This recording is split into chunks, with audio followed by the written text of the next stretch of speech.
Damian Thompson up. Hello, I'm Damian Thompson with Iowa Safe Schools. We're registered opposed to this bill and want to thank the members of the subcommittee for giving me the opportunity to speak. So just a little bit of background on our organization. We were founded in 2002, and our organization works with over 10,000 students and hundreds of schools across the state of Iowa. We've had gender identity as a protected class since 2007, including public accommodations and restroom inclusion. In these 14 years, we've had 0 instances of inappropriate actions happening in our school restrooms because of these accommodations. Ever. 0.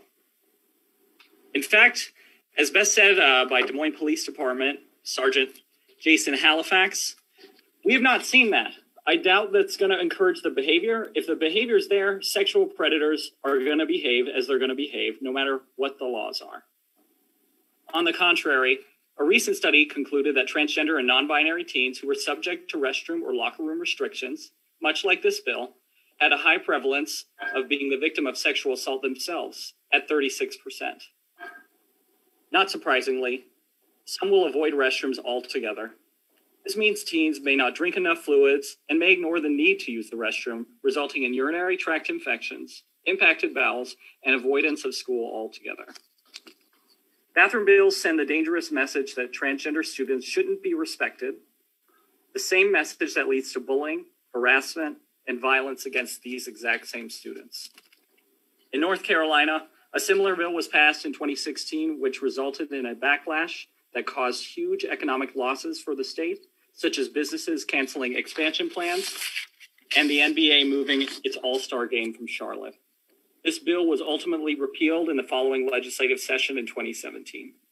Undoubtedly, this legislation would only cause the same economic backlash when our state needs continued economic success more than ever during this pandemic. In 2016, a similar bill passed both chambers in South Dakota after meeting with 3 transgender youth. The Republican governor, Dennis Duggard, vetoed the bill due to the harms it would cause. Title IX's prohibition of sex discrimination in education means that schools are required to address gender-based harassment and violence, whether it's sexual assault or the bullying of a transgender student, if it's so severe or pervasive that it affects the student's ability to complete their education. That's why Title IX also requires schools to let transgender students use the restrooms, locker rooms, and other gender-segregated facilities consistent with their gender identity, so trans students can fully participate in the educational opportunities that their school has to offer. This bill undoubtedly violates Title IX in that way. I urge the members of the subcommittee to oppose this harmful piece of legislation in its entirety for students, for Iowa's well-being, and for what is morally right. This bill truly represents the opposite of what it means to be Iowa nice.